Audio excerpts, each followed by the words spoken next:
Hey everyone, I'm here to bring you the latest updates straight from Mar-a-Lago, the luxurious estate of President-elect Donald J. Trump. In an hour-long news conference, President-elect Donald J. Trump made some shocking statements that have already stirred international controversy. Let's dive right in and unpack what was said. First up, Trump didn't shy away from the big topics. He tackled them head-on with his characteristic bravado.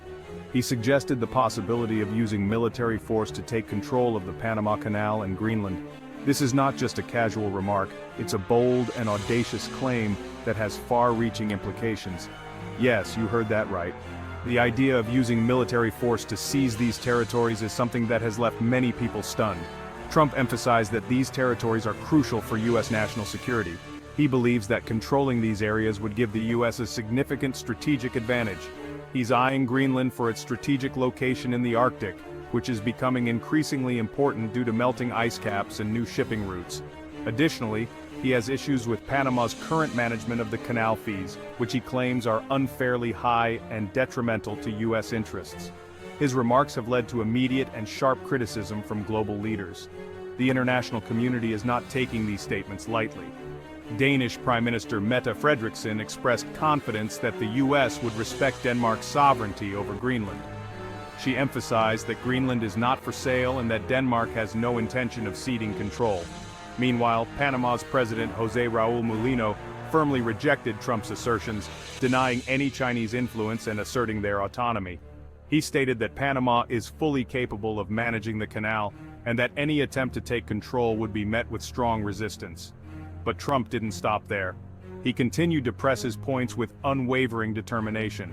He doubled down on his stance about Greenland, even threatening Denmark with tariffs if they resisted. This is a significant escalation that could have serious economic repercussions. And let's not forget his jab at Canada. Trump has often been critical of Canada, and this time was no different. Trump criticized their defense spending, implying they're not pulling their weight in NATO. He has long argued that NATO allies need to contribute more to their own defense. Jokingly, or perhaps not, he mentioned annexing Canada using economic force. This comment, while likely made in jest, has nonetheless raised eyebrows and added to the tension. The international community is understandably on edge. These statements are not just rhetoric, they suggest a potential shift in U.S. foreign policy. These comments suggest a potential shift to a more aggressive U.S. foreign policy. The implications of such a shift are profound and could lead to increased diplomatic tensions. And Trump's refusal to rule out military action has only heightened these fears. His stance is clear. He is willing to use force if necessary to achieve his goals. But wait, there's more. Trump also floated the idea of renaming the Gulf of Mexico to the Gulf of America. This is seen by many as an attempt to assert more U.S. dominance in the region. This move is seen by many as an attempt to assert more U.S. dominance in the region. It's a symbolic gesture that could have real geopolitical consequences. He didn't hold back his criticisms of President Joe Biden either. Trump has been a vocal critic of Biden's policies, and this press conference was no exception. Trump's particularly unhappy with the ban on offshore energy drilling and vowed to reverse it once in office. He believes that lifting the ban would boost the U.S. economy and create jobs. He even promised a return to a golden age of national security and common sense. This is a recurring theme in his rhetoric, appealing to those who feel that the U.S. has lost its way. These statements, along with his comments about Greenland and the Panama Canal, paint a picture of a leader ready to use strong-arm tactics.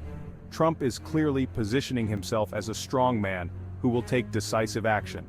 It's clear that Trump is gearing up for a more unilateral and confrontational approach to foreign policy. This approach is likely to lead to increased tensions with both allies and adversaries. So, what does this mean for the future? Political analysts are already speculating about the potential consequences of Trump's statements. Will Trump's aggressive rhetoric lead to actual military action? This is a question that many are asking, and the answer remains uncertain. How will these bold claims impact U.S. relations with its allies and the rest of the world? Only time will tell. The international community will be watching closely to see how these developments unfold. That's all for today's update. We'll continue to monitor this story and bring you the latest developments as they happen. Stay tuned for more news as this story develops. We'll be here to keep you informed every step of the way. If you found this information useful, Don't forget to like and subscribe for more updates. Thanks for watching. Your support helps us bring you the news that matters.